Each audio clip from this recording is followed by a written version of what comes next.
ರಮೇಂದ್ರ ಮತ್ತು ಶುಭೇಂದ್ರ ಕಂಪನಿಯವರು ಅವ್ರ ತಪ್ಪನ್ನು ಒಪ್ಕೊಂಡ್ಬಿಟ್ಟಿದ್ದಾರೆ. ಈ ಕಾಗದಕ್ಕೆ ರುಜು ಹಾಕಿದ್ರೆ 50,000 ರೂಪಾಯಿ ವಾಪಸ್ ಬರುತ್ತೆ.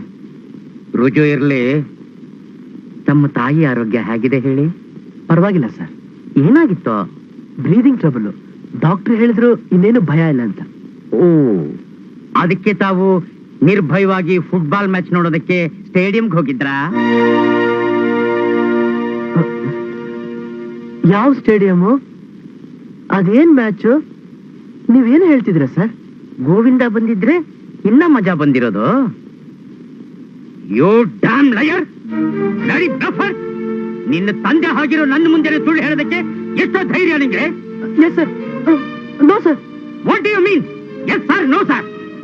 ತಾವು ನನ್ನ ತಂದೆ ಸಮಾನ ಅಂದ್ರೆ ಅದಕ್ಕೆ ಸರ್. ನಾನು ಸುಳ್ಳು ಹೇಳ್ತಿದ್ದೀನಿ ಅಂದ್ರೆ ಅದಕ್ಕೆ no sir. Stop your nonsense. ನಿನ್ನೆ ನನ್ನ ಕಣ್ಣಾರೆ ನಿನ್ನ ಸ್ಟೇಡಿಯಂ ಅಲ್ಲಿ ನೋಡಿದ್ದೀನಿ. ನಾನು ನಿನ್ ಬಗ್ಗೆ ಎಷ್ಟು ನಂಬಿಕೆ ಇಟ್ಕೊಂಡಿದ್ದೆ.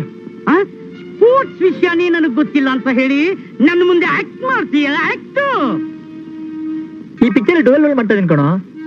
ಸತ್ಯನ ನಿತಿನ್ ಅಂತ ಅವಳಿ ಜವಳಿ. ಒಂದು ಕ್ಯಾರೆಕ್ಟರ್ಗೆ ಮೀಸೆ ಇದೆ, ಇನ್ನೊಂದು ಕ್ಯಾರೆಕ್ಟರ್ಗೆ ಮೀಸೆ ಇಲ್ಲ, ಅಷ್ಟೇ ವ್ಯತ್ಯಾಸ.